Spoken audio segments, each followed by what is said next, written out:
Às vezes, a fraude mais cara da sua vida não parece uma fraude, parece rotina. Parece o estalo seco do aquecedor ligando de madrugada. Parece o zumbido da ventoinha empurrando o ar morno por alguns minutos, o bastante para enganar o corpo, mas nunca o suficiente para vencer o frio que já tomou conta das paredes. Parece o vapor da sua respiração na cozinha logo cedo, enquanto o relógio ainda mal passou das 6, e no fim do mês, parece uma conta que chega com um valor tão absurdo que você relê 2 vezes. Como se o papel pudesse pedir desculpas pelo insulto.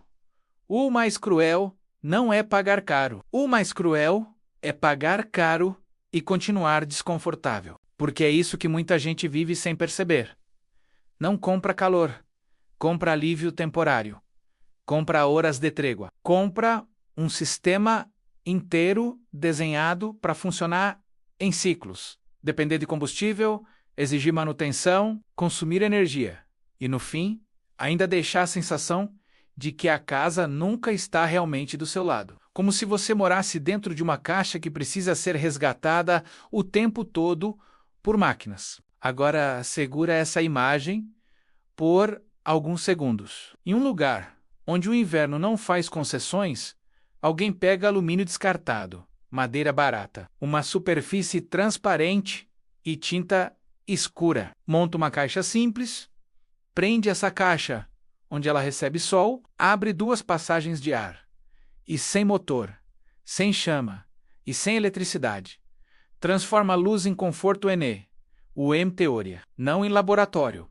No dia a dia, no tipo de frio em que o erro custa caro e o improviso mal feito simplesmente não sobrevive. Se você gosta desse tipo de descoberta, que parece pequena, mas muda a maneira como a gente enxerga o mundo, se inscreve agora, porque a partir daqui, cada minuto vai mexer com uma certeza que venderam para milhões de pessoas como se fosse verdade absoluta. O que torna essa história tão incômoda não é a estética improvisada, nem o preço ridiculamente baixo, nem o fato de parecer um projeto que qualquer pessoa paciente conseguiria montar num fim de semana. O que torna essa história perigosa é o que ela revela sobre a forma como fomos ensinados a pensar sobre calor. Tecnologia e dependência fizeram a gente acreditar que aquecimento de verdade precisa de complexidade, de metal caro de peças certificadas, de instalação especializada, de um contrato de um manual, de um representante, de uma rede, de um fornecedor, de um boleto. Fizeram parecer natural que conforto seja uma despesa recorrente. Fizeram parecer infantil imaginar que parte do problema pudesse ser resolvida com sol, ar e física básica. Só que a física não liga para marketing. E é exatamente aí que essa caixa de alumínio entra, não como um milagre. Milagres não podem ser replicados. Isso aqui pode não como um truque. Truques dependem de ilusão. Isso aqui depende de transferência de calor, convecção e absorção térmica, não como uma promessa exagerada de internet. Pelo contrário, quanto mais você entende o mecanismo, mais ofensivamente simples ele parece. A ideia central cabe em poucas linhas. A luz atravessa a cobertura transparente. Lá dentro, encontra superfícies escuras de alumínio que absorvem radiação com facilidade e aquecem depressa. O ar frio entra por baixo, passa por essa região quente, perde densidade, sobe e sai pela parte superior, rumo ao ambiente interno. Ao subir, puxa mais ar frio para dentro. O ciclo se mantém sozinho. Não porque exista uma magia escondida dentro da caixa, mas porque ar quente sobe e ar frio desce, desde antes do Primeiro Império. É uma dança antiga, previsível, quase insultante na sua simplicidade. E justamente por ser simples, ela causa desconforto em quem lucra com a ideia de que tudo precisa ser difícil. Mas vamos fazer uma pausa na indignação e voltar para a experiência humana, porque é aí que a história ganha peso. Imagina um morador comum de uma região fria, não um engenheiro obcecado por eficiência, não um sobrevivencie, não um gênio excêntrico com um laboratório no quintal. Só uma pessoa cansada de sentir que a casa consome dinheiro como se tivesse fome. Essa pessoa olha para o inverno e já sabe o roteiro: mais gasto, mais ansiedade, mais ajustes no termostato, mais discussões sobre deixar um cômodo fechado, usar mais cobertores, cortar em outra coisa para compensar a conta. O frio, nesse cenário, não é apenas temperatura. É política doméstica. É um gerente invisível mandando no orçamento da família. Agora imagina o efeito psicológico de descobrir que existe uma forma de trazer para dentro de casa uma corrente de ar quente gerada sem combustão, sem fiação e sem cobrança. Mesmo que não substitua completamente o sistema principal, isso muda a relação com o problema, porque deixa de existir aquela sensação de impotência total. O sol, que antes era só claridade bonita atravessando a janela, passa a ser entendido como recurso. A parede deixa de ser parede, vira oportunidade. O descarte deixa de ser lixo, vira material. E esse talvez seja o detalhe mais revolucionário de todos. A pessoa comum volta a enxergar o mundo como algo que pode ser reorganizado com inteligência, e não apenas consumido. É por isso que essa história não é só sobre aquecimento, é sobre autonomia. Autonomia incomoda porque ela reduz a necessidade de pedir licença ao sistema toda vez que a temperatura cai. Uma família que consegue diminuir o peso do inverno com uma solução que compreende, monta e mantém por conta própria. Não é apenas uma família economizando, é uma família saindo, ainda que parcialmente, do modo de dependência absoluta. E toda estrutura baseada em dependência prefere clientes gratos, não usuários conscientes. Talvez alguém diga: tudo bem, isso aquece durante um dia ensolarado. Mas e quando o céu fecha? E quando a neve cobre tudo? E quando o frio é sério, daquele tipo que endurece a maçaneta e castiga até a janela bem vedada? Essa é a pergunta certa. E a resposta honesta é muito melhor do que a fantasia. Não, essa caixa não desafia a ausência de sol. Não, ela não substitui sozinha um sistema completo em qualquer cenário. Não, ela não transforma uma casa mal isolada em uma estufa confortável por decreto. Só que o erro está em achar que, por não fazer tudo, ela não serve para nada. Essa lógica é uma armadilha. É como recusar uma ponte porque ela não cobre o oceano inteiro. O valor real desse tipo de aquecimento está na contribuição acumulada, está no quanto ele alivia o sistema principal durante as horas de radiação. Está no quanto pode elevar a temperatura de um cômodo, reduzir acionamentos de um forno, encurtar o tempo de funcionamento de uma caldeira, dar conforto justamente nas horas em que a casa mais apanha da diferença entre o frio externo e a inércia térmica das superfícies internas. Em outras palavras, ele não precisa fazer o trabalho inteiro para fazer diferença de verdade. E existe outra coisa que quase nunca aparece nas conversas sobre conforto térmico. A casa não é aquecida apenas pelo aparelho principal. Ela é aquecida menos ou sabotada menos pela soma de tudo: vedação, orientação solar, massa térmica, qualidade das janelas, infiltração de ar, incidência do vento, ocupação dos ambientes, umidade, materiais. Só que o mercado adora simplificar. Ele te oferece um equipamento e vende a fantasia de que todo o resto é detalhe. Assim, a arquitetura deixa de ser parte da solução e vira cúmplice do desperdício. Essa caixa de alumínio rasga essa fantasia porque devolve ao morador uma verdade esquecida. Aquecimento não é apenas aquilo que sai de uma máquina. Aquecimento também é desenho inteligente do fluxo de energia. E não se trata de novidade futurista. Na verdade, esse é o aspecto mais humilhante de toda a história. O princípio é antigo. Antigo de um jeito quase embaraçoso. Povos antigos já construíam, levando em conta o caminho do sol no inverno e no verão. Assentamentos inteiros foram organizados com base na orientação das ruas e fachadas, para aproveitar luz e calor quando isso fazia diferença. Em várias culturas, o bom construtor não era o que enchia a casa de engenhocas. Era o que compreendia o lugar, a rotação do céu, a massa dos materiais, o horário da sombra, a altura do sol e a direção do vento. A inteligência original da arquitetura era essa: fazer o prédio cooperar. Só que a abundância de combustível, a eletrificação massiva e a lógica industrial mudaram a conversa. Passamos a erguer edifícios que ignoram o clima local e depois instalamos sistemas mecânicos para corrigir os erros. O que antes era conhecimento embutido no desenho da casa virou gasto mensal. A orientação da fachada perdeu importância. A espessura dos materiais deixou de ser estratégia e virou apenas custo. O sol passou a ser algo que entra demais no verão e de menos no inverno.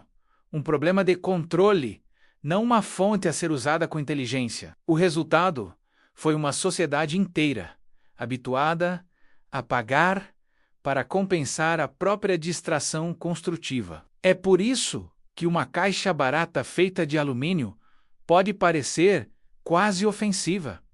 Ela não chega oferecendo espetáculo. Ela chega acusando um fracasso. Ela mostra que fomos condicionados a admirar sistemas caros e centralizados enquanto desprezávamos soluções diretas, locais e compreensíveis. Ela expõe a distância entre tecnologia útil e tecnologia vendável. E isso não é a mesma coisa.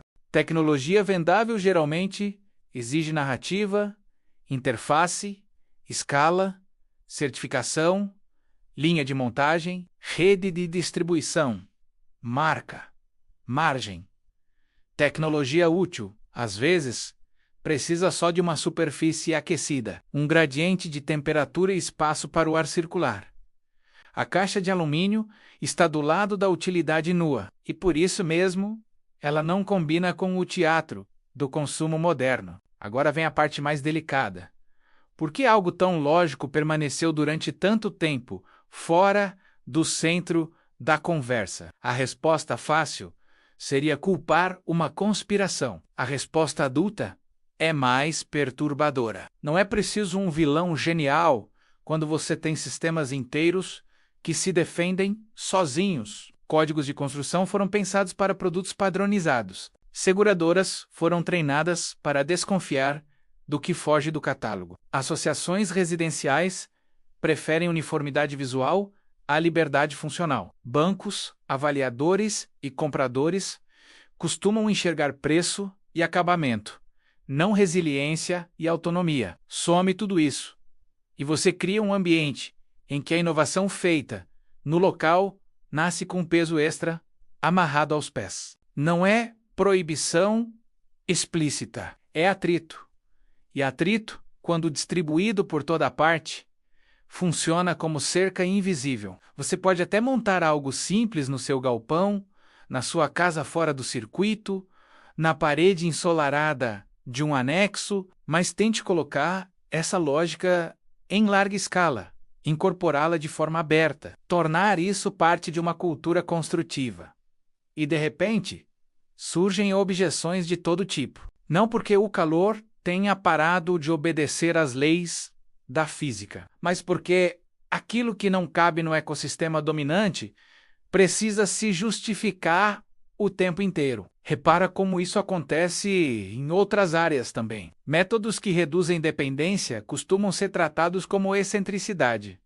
Não importa se funcionam. Se não forem fáceis de tributar, padronizar, financiar, parcelar, segurar, certificar e vender em massa, permanecem na periferia do imaginário. São tolerados como curiosidade, raramente promovidos como fundamento.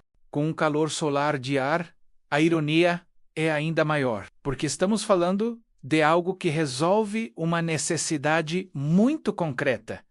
Não é um símbolo abstrato de sustentabilidade. Não é um projeto de demonstração para foto de panfleto. É calor que você sente. Ar mais quente entrando no ambiente. Menos frio acumulado. Menos combustão para gerar o mesmo conforto. Menos ruído. Menos consumo em certas horas do dia. Mais fôlego no orçamento ao longo da estação, só que esse tipo de benefício não produz o mesmo fascínio visual que outras tecnologias energéticas. Só que esse tipo de benefício não produz o mesmo fascínio visual que outras tecnologias energéticas. Painéis fotovoltaicos viraram ícone. Faz sentido. Produzem eletricidade. Podem ser monitorados, vendidos, integrados à rede, exibidos em gráficos e aplicativos. São sexy para o mercado. Já o aquecimento solar de ar é menos glamouroso. Ele não acende tela. Ele não te manda notificação. Ele não exibe números bonitos numa interface. Ele simplesmente faz uma coisa antiga e essencial. Transforma sol em calor utilizável. Talvez por isso seja tão subestimado. Vivemos em uma época que confunde visibilidade com valor. Se algo não gera imagem futurista, parece menor do que realmente é. E ainda assim, quando o vento entra pelas frestas e a conta sobe, pouca coisa importa mais do que calor direto. Mas existe uma camada ainda mais profunda nessa história. Ela toca numa pergunta quase filosófica. O que exatamente chamamos de progresso? Será progresso morar em casas que dependem de um fluxo constante de dinheiro e energia externa para permanecer habitáveis? Ou progresso seria desenhar sistemas de vida que precisem de menos resgate, menos intervenção, menos consumo para entregar o básico? Fomos educados a associar sofisticação com complexidade. Quanto mais peças, mais caro, mais fechado, mais automatizado, mais moderno parece. Só que em muitos casos, a inteligência verdadeira está no contrário. Fazer mais com menos, depender menos de correções e aproveitar melhor o que já está disponível. Sob essa lente, a caixa de alumínio não é rudimentar, ela é elegante. Elegante não por ser bonita, mas por reduzir um problema enorme a um conjunto pequeno de princípios claros. É a mesma elegância que existe numa ponte bem calculada ou numa faca bem desenhada. Nada sobra, a nada precisa ser teatral. Cada parte cumpre função. A cobertura deixa a luz entrar e ajuda a reter o calor. A superfície escura absorve. O alumínio acelera a condução. O espaço interno organiza o fluxo. A abertura inferior puxa ar mais frio. A superior libera ar mais quente. O corpo humano sente o resultado. Não existe conversa fiada entre a causa e o efeito. E isso devolve uma sensação rara no mundo atual. Confiança em algo que você entende. Essa confiança é preciosa. A maioria dos sistemas que dominam nossa vida hoje funciona como caixa preta. Você usa, paga, atualiza, troca, chama assistência e segue sem realmente compreender o que acontece lá dentro. Aqui é diferente. Uma criança curiosa consegue entender a lógica, um adulto paciente consegue montar uma versão funcional, um morador atento consegue observar o desempenho e melhorar a vedação, a inclinação, o posicionamento, o acabamento interno. O conhecimento deixa de morar só na indústria e volta a circular entre as pessoas. Isso cria cultura técnica. E cultura técnica cria independência. Talvez seja por isso que tantas histórias de soluções simples carregam uma energia quase emocional. Não é só sobre economizar, é sobre recuperar a dignidade de participar da solução. Quando alguém monta uma estrutura dessas, não está apenas fabricando um aquecedor solar improvisado. Está rompendo com a ideia de que conforto é um serviço que sempre precisa ser comprado de fora. Está dizendo, com as mãos, que ainda existe espaço para inteligência local, para experimentação doméstica, para conhecimento aplicado sem intermediação excessiva. E é claro que isso não elimina a importância de segurança, bom senso e projeto bem executado. Não estamos romantizando gambiarra e irresponsável. Essa distinção importa muito.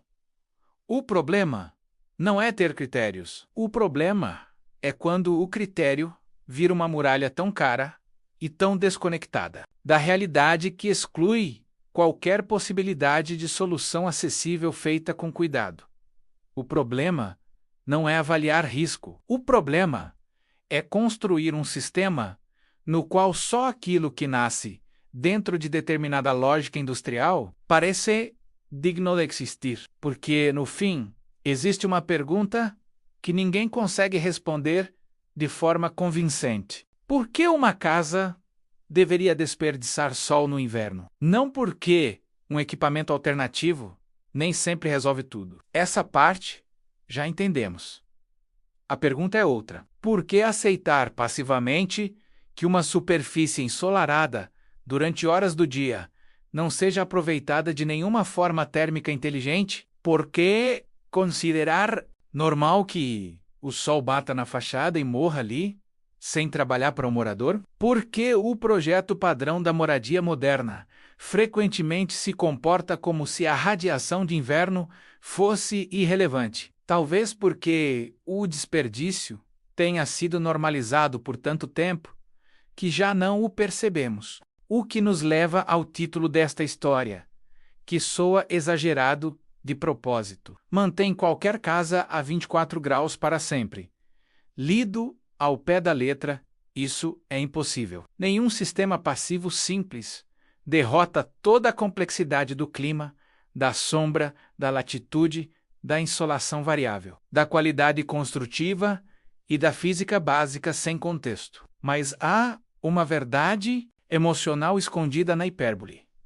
Quando você descobre uma forma de trazer calor recorrente para dentro de casa a partir de algo tão elementar, parece mesmo que encontrou uma falha no jogo.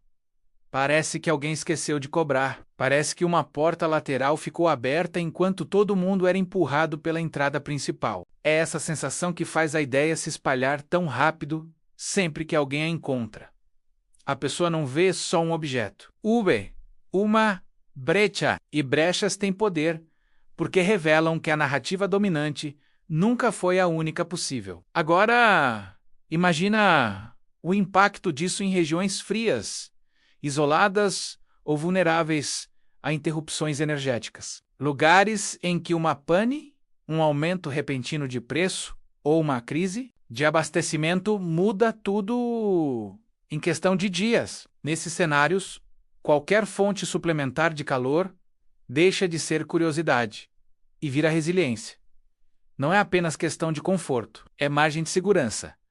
É poder atravessar a manhã com menos consumo. É reduzir o estresse sobre o sistema principal, é usar o clima a seu favor em vez de lutar cegamente contra ele. E é aqui que a história ganha uma tonalidade quase política, mesmo quando ninguém usa a palavra. Porque toda tecnologia que amplia a resiliência doméstica modifica a distribuição de poder, ainda que discretamente. Quem tem mais opções, negocia melhor com a realidade. Quem depende de uma única via está sempre vulnerável. O inverno explora essa vulnerabilidade com crueldade. Ele transforma qualquer monopólio energético em uma coleira. Por isso, talvez o aspecto mais importante dessa caixa não esteja na temperatura máxima que ela atinge sob sol forte, nem no custo exato dos materiais, nem no formato ideal do duto. Tudo isso importa, claro, mas existe algo maior. Ela reintroduz a ideia de que o morador pode pensar a casa como sistema, e não apenas como consumidor de serviços. Ela chama de volta uma inteligência doméstica, que a modernidade tentou terceirizar por completo.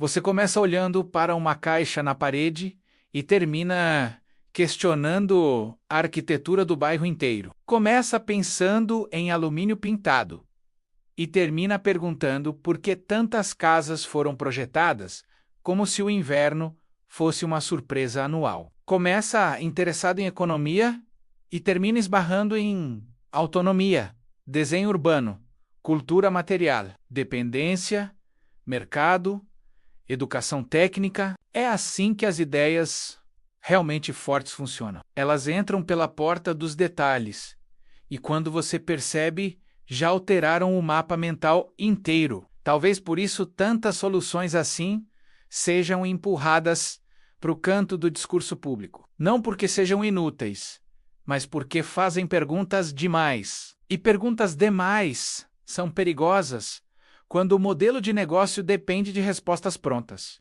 Melhor tratar como hobby, como curiosidade de oficina, como vídeo exótico de internet. Melhor chamar de improviso. Melhor elogiar de longe, sem permitir que isso vire paradigma. Assim o centro continua intacto e o acessório permanece acessório. Só que a verdade não deixa de existir porque foi empurrada para a borda. Ela continua ali, silenciosa. Toda vez que um painel simples injeta ar mais quente, em um ambiente frio, sem acionar motor nenhum. Continua ali quando alguém percebe redução real no uso do sistema principal durante tardes ensolaradas. Continua ali quando o morador sente, no próprio corpo, que o calor não veio do nada e não veio pago. Continua ali quando a casa, por algumas horas, para descer, comportar como inimiga. E talvez essa seja a revelação principal escondida no fundo de toda essa história. O escândalo não é que uma caixa de alumínio consiga ajudar a aquecer uma casa. O escândalo é que nos afastamos tanto das soluções elementares que agora tratamos a inteligência básica como se fosse clandestina. O escândalo é termos aceitado viver em moradias que desperdiçam energia natural enquanto chamamos isso de padrão. O escândalo é termos sido treinados para admirar a dependência bem embalada e desconfiar da autonomia mal acabada. No fundo, o que essa caixa faz é romper um feitiço. O feitiço de que só é legítimo aquilo que vem pronto, caro e distante. O feitiço de que calor sempre precisa nascer de um contrato. O feitiço de que conforto é um favor concedido por uma infraestrutura externa, e não algo que uma casa bem pensada pode ajudar a produzir.